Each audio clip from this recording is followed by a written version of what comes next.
I'll now be going over the Halmstad series control. This is the power button.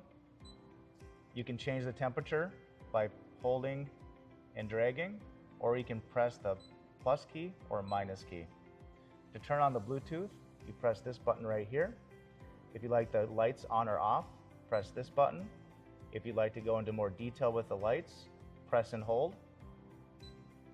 To do zone 1, press 1, and then you can click and drag on the color wheel for a specific color or the designated colors that are underneath. The color and fade mode, if you turn that on, the colors will come on and off in a fade. If you want to do light number 2, do the same thing, just light number 2. This is your timer. You can tell how long you'd like to be in the sauna. If you set it to 52 minutes, it'll turn off after 52 minutes, maximum of 60 minutes. This is your delay timer.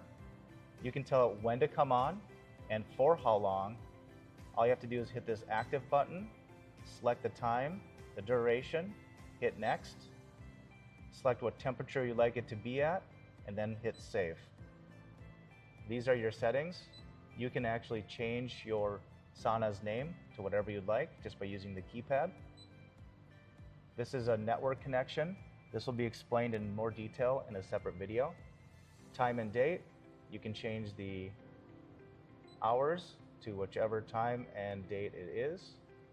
If you want English or any other language, if you'd like to change it from Celsius to Fahrenheit, this indicates how long your sauna has been running.